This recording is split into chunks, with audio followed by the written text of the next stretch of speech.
Alrighty everybody, so we're about to go and do a cold start of our 1914 contract engine. It's a T.Eaton, so let's go ahead and pull this thing out. It has not been started today, so this will be a nice good cold start. When you originally got this motor, it's seen some better days. This motor looks like it's been restored about 3 different times, then left to sit and die slowly. You got it from a lady up out of, where does she live? Statesville. Yeah, so picked it up from a lady outside of Statesville when her husband passed away.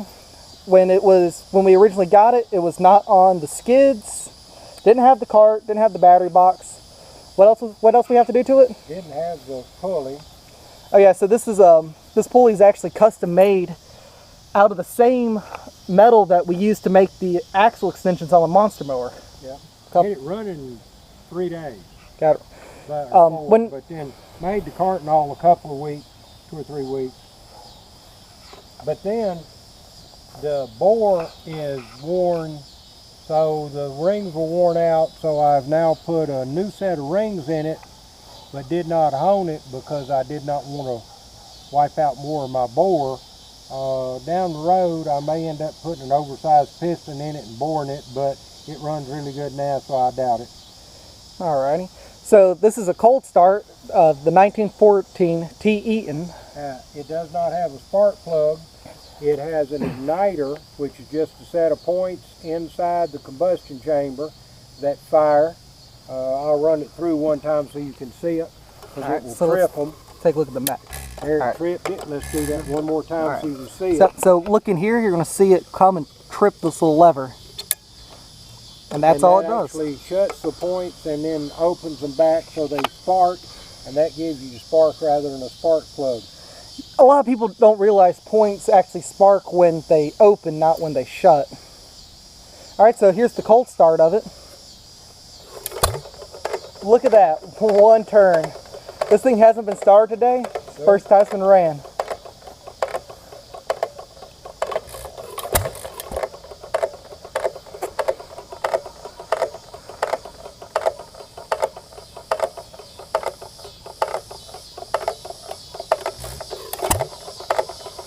So did you custom made this exhaust, right, for it? Yeah, that's nothing but a pipe flange with a custom end on it with some spacers in it. Works real well. The carburetor is pretty simple, about as simple as you get. You got your needle jet. Thank you, needle jet. And then of course down here handmade a little check ball, so when it sucks the gasoline up, it can't go all the way back down, because if it did, it couldn't suck it up in one lick. So the check ball actually makes this piece of pipe into a float chamber. And so this stays full of gasoline, and that way it only has to suck it from here up into the carburetor. Otherwise it just wouldn't run. And then of course this is just your choke with how much air it gets. So it's a pretty simple style carburetor. About as simple as you get.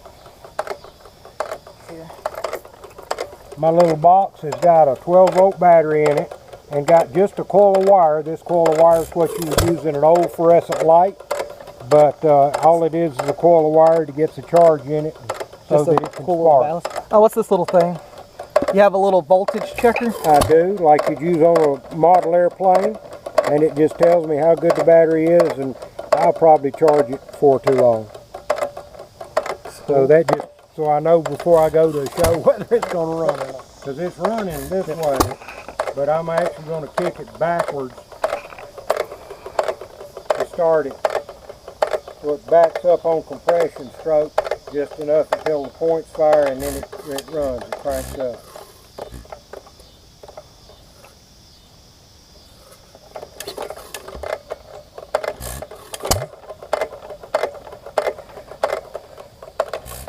Now it's running slow on this side. So when it's running, you see the governor set up, and there's 2 weights sitting off the flywheel that sling out and hold this arm right here shut where the exhaust valve can't close. Right. Now, when we have it running slow, there's usually a set of springs on the governors themselves to make them close a little bit faster, which makes it fire sooner. And yeah, run a lot faster. We'll do that. We'll swap out and put 2 springs on it. All right, so here's the weights that get slung out when the motor's moving at a high RPM. And when it slows down, they'll fall towards the center. And when they fall towards the center, you can see it actually move this arm out, which lets the exhaust valve shut and let it fire. So when you want to have it run slow, you don't have springs put on it, so it takes them longer to fall back in. But if you want to speed it up to actually work, you add a spring to it or 2. And this just makes it so when the motor is running and it slows down, they fall back in quicker. So it's going to run faster. All right. So all we've done to it is add springs. We haven't adjusted the throttle, haven't adjusted the carb settings. But we'll have to adjust the carb settings because it will have trouble, because it'll be too rich from running so slow. So we'll do that.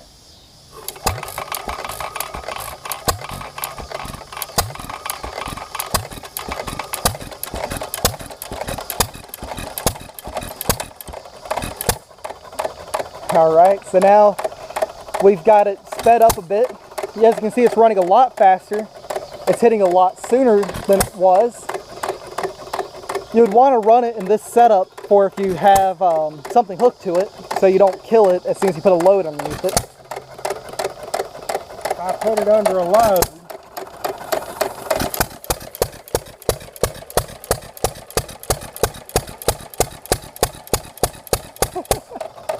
running a bit rich.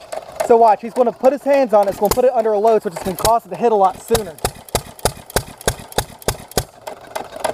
So imagine that him putting his hands on it is a log going through a log saw. It's only hitting and giving power when it needs it, but as soon as you're done with the load, it immediately goes back to missing. And that's the beauty of hit and misses. hands get warm and hurt.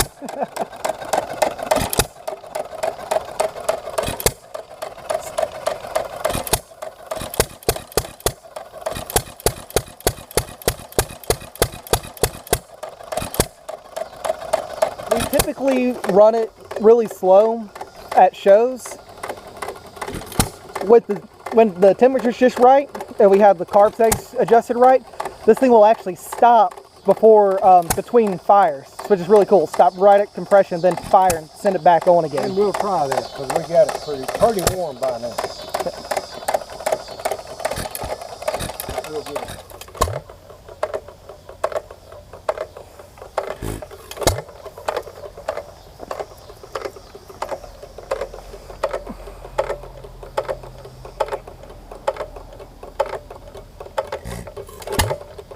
Almost stopped. If you watch the flywheels, I don't know if it's going to pick up on the camera because how cameras work, but we'll see it almost stop. See how it almost stops right there? We'll let it do it one more time. It took a good bit of playing with adjustment to get it where it would do that without stopping.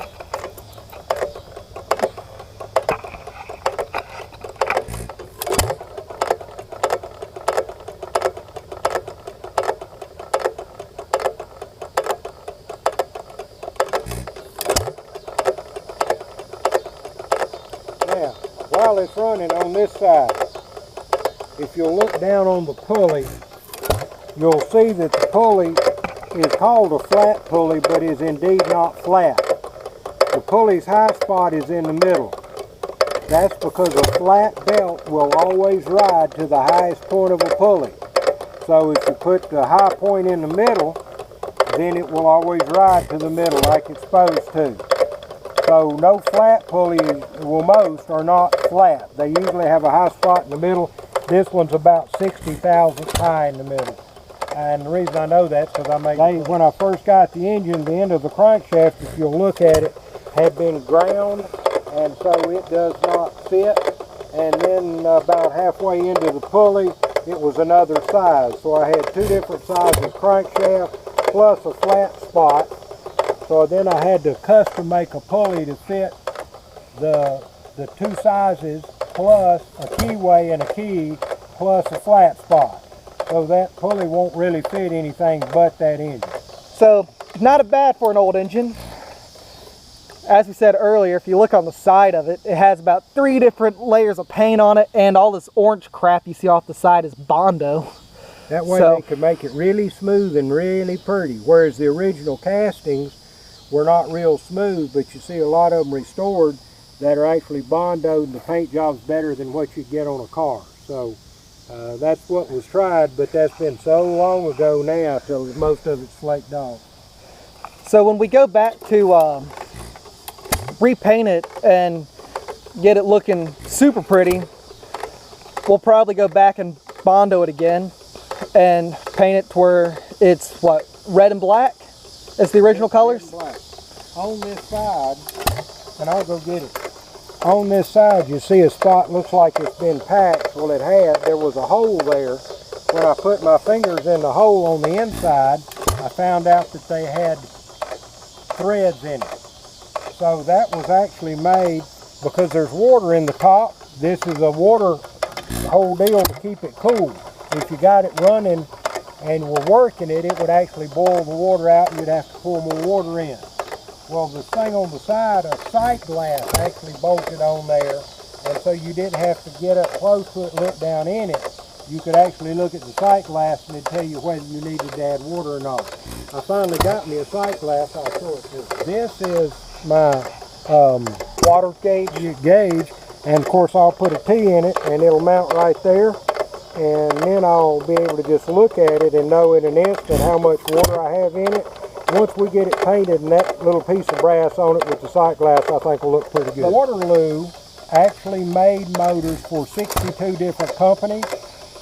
This one was a T.Eaton, which was a Canadian company, and so this motor was sold in Canada. How it got back down to South Carolina, I don't know, but it did. And so this is just one of many. They made motors themselves, Waterloo did, and they were called Waterloo Boys, and they sold them as well. They did have a difference in that these main bearing caps on a Waterloo Boy were flat, and on all your contract engines they are cocked up at an angle.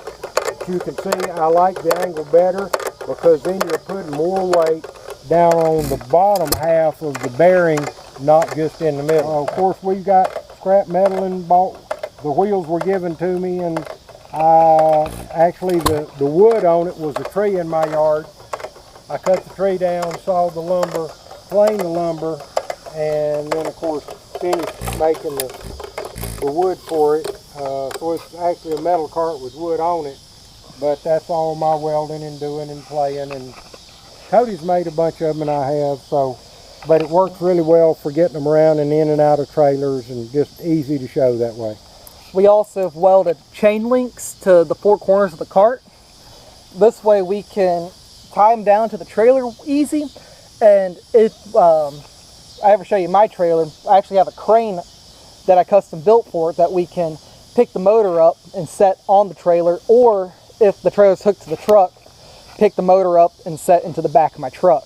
That way we don't have to unhook the trailer or anything special like that.